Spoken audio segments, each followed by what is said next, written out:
Qué bueno poder transmitir la verdad de Dios a nuestros corazones.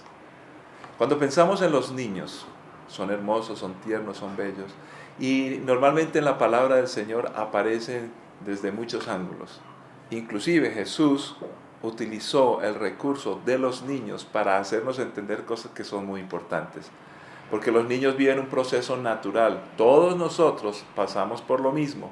Así que recordando un poco el proceso que todos hemos vivido nos ayuda a entender algunos principios bíblicos. Uno de los aspectos que más desea Dios en nosotros es que maduremos.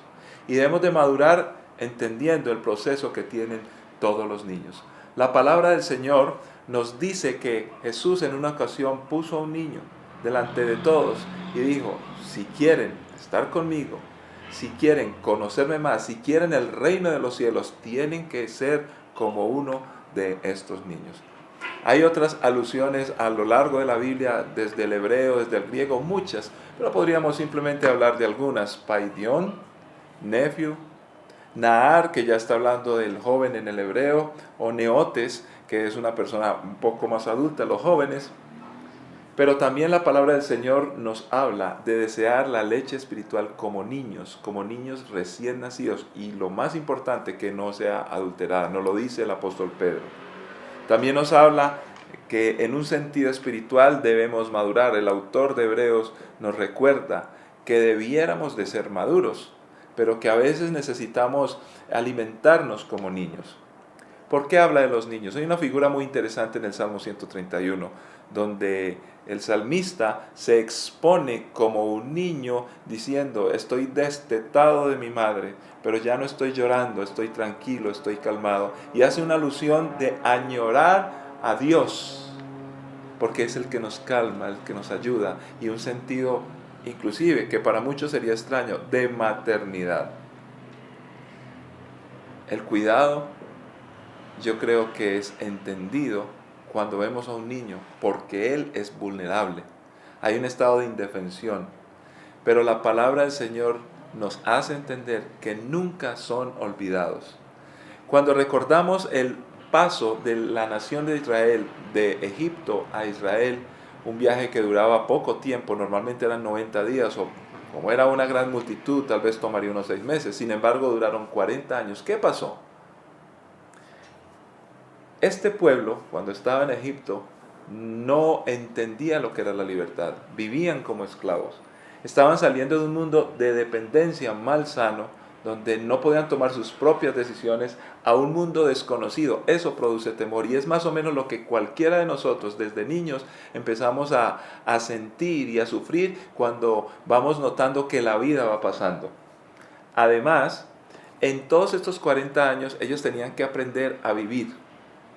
Pero hay una etapa en todos nosotros, algunos llamamos la adolescencia o aún desde niños, donde estamos aprendiendo a tomar nuestras propias decisiones. Queremos hacer las cosas por nosotros mismos. Aún los niños muy pequeños quieren hacer lo que hacen los adultos.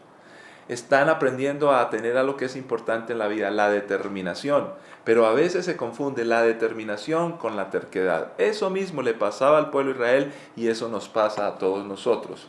Debemos de tener una determinación fuerte para vivir la vida, pero basado no en asuntos egoístas, personales y de una visión muy cerrada hacia nosotros mismos, sino ver un poco más como la palabra de Dios nos propone. Somos seres que afectamos a otros, tenemos una relación con Dios y tenemos una relación con el próximo, que es nuestro prójimo. En el pueblo de Israel era importante entender esto. Era una comunidad. Ellos salieron de Egipto y durante estos 40 años aprendieron muy bien a conocer a Dios, una relación con Dios, y aprendieron a convivir, a trabajar juntos, a entenderse, a amarse. Ustedes se imaginarán todas las dificultades que pudieron tener, como nos pasa a todos nosotros en nuestra casa, en nuestro hogar, cómo convivimos. Y si queremos entender este mundo de los niños para sacar provecho, lo podemos mirar en dos aspectos básicos. Todos nosotros, de alguna manera, estamos influenciando a nuestros propios hijos o a alguna otra generación próxima con la cual tenemos contacto. Debemos pensar, ellos necesitan crecer y nosotros podemos ser tutores, sabios, con la dirección del Espíritu Santo para ayudarles. Ese es un sentido. El otro sentido es que todos nosotros debemos de ser como niños. Y si quiero ser un buen educador de niños, yo tengo que ser como el niño de mi Padre Celestial. Si no tengo esa buena relación, no voy a poder ayudar a los niños que vienen. Dios es el Dios de los vulnerables, de los necesitados. Hay muchas figuras en la Biblia, inclusive dice la palabra de Dios en Corintios, Primera de Corintios, que Dios quiere avergonzar a los que son muy grandes y muy poderosos con los muy sencillos. Dios escogió a los estériles. Encontramos estas tres mujeres famosas, la esposa de Abraham, la esposa de Isaac, la esposa de Jacob, estériles. Dios escoge al humillado. Recordamos a esta preciosa mujer, pero que sufrió mucho, la relación entre Lea y Raquel. Cómo una de ellas fue humillada por la otra. La misma Sara fue humillada cuando Agar había tenido al hijo. Pero también el Señor escoge al menor, y es muy curioso. Tal vez los mayores diríamos, entonces yo soy desafortunado. No, la figura del Señor aquí es que Dios escoge al vulnerable porque Él es el Dios que todo lo puede. Que la grandeza del hombre y la capacidad del hombre no es la que determina que le va a ir bien o le va a ir mal. No, no. Dios no desecha a nadie, ni al mayor ni al menor. Simplemente nos indica que debemos recurrir a Él en todos los momentos de la vida. Dios se acuerda de todos nosotros. No sé cuántos que están escuchando y están viendo recordar la palabra, están pasando por situaciones complejas y difíciles donde lo único que ven es su vulnerabilidad. Tal vez en nuestro pasado tuvimos muchas dificultades, no se nos trató muy bien, o sufrimos de orfandad, uno de nuestros padres no estuvo, o si estuvieron, era como si no existiéramos. Y todo eso nos hace sentir pequeños. Pero aquí vale la pena recordar que Dios es el Dios del vulnerable. Por eso la ilustración que nos tiene como niños. Y el salmista nos recuerda en el Salmo 24, versículos 3 al 6, ¿quién estará en la presencia de nuestro Dios? Tiene las manos limpias. El que quiere trascender y priorizar correctamente, que no piensa en cosas vanas, que siempre dice la verdad, que busca el rostro de Dios. Debemos ser exactamente como niños. Debemos conocer a Jesús. Debemos acercarnos a Él. Y por eso cuando Jesús le hablaba a la mujer samaritana, ¿quién es el que puede estar en el templo? ¿Pero cuál templo? Dice, estoy buscando adoradores que me adoren en espíritu y en verdad. No hay nada más inocente, más tierno, más crédulo, más dispuesto, con apertura más grande que un sencillo y pequeño niño. Primera de Corintios 14, 20 nos recuerda que todos nosotros debemos con sumo interés procurar la madurez.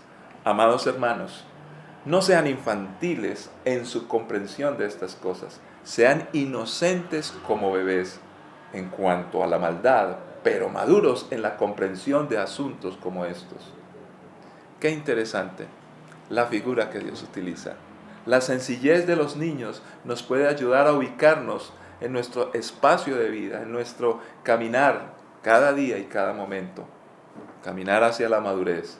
Todos somos niños. Debemos ayudar a los que se están levantando. Pero hay unos peligros a evitar, ya sea como niños o ya sea cuando estamos procurando ayudarlos a ellos. Sean espirituales o sean físicos. Las codependencias. Si tú eres padre espiritual de alguien, nunca debes hacer las cosas por él. Cuando se gestan esas relaciones donde uno es el que domina y el otro decide porque la otra persona le da toda la información y siempre le está indicando cómo vivir la vida de manera directriz, es terriblemente nocivo para la madurez. La sobreprotección. A veces detrás de un amor que se cree es muy sano, hay una sobreprotección desmedida y la verdad termina siendo control y manipulación. Nunca debemos de controlar a nadie, ni permitir que nos controlen y nos manipulen.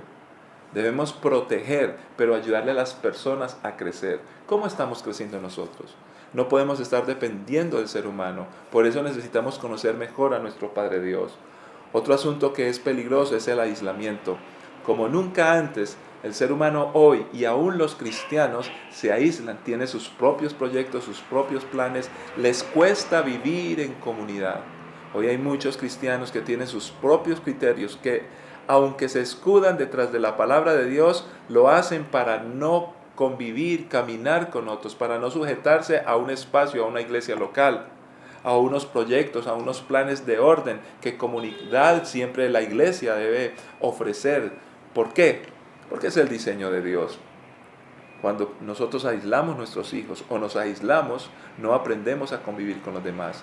No vamos a alcanzar la bendición de ser como Abraham, ser bendecidos para bendecir a otros. Porque a veces en ese procurar bendecirlos a ellos los estamos controlando. Y terminamos usurpando la presencia de Dios, usurpando al Espíritu Santo, usurpando la obra de Jesucristo. No somos salvadores de nadie. Por eso ese tipo de relación malsana no ayuda a los niños. Y si somos niños debemos de recurrir al Padre y buscar siempre que nos ayuden a crecer en madurez, pero sin ninguno de estos excesos. Efesios capítulo 4, un texto por excelencia que habla de la iglesia, la unidad, termina diciendo que nosotros debemos de crecer a la estatura de la plenitud de Cristo. Es tan importante esto. Y recurre a la palabra madurez. Pero también habla que hemos de caminar en unidad, unidos por las coyunturas, reconociendo la individualidad de cada uno, la capacidad de cada uno.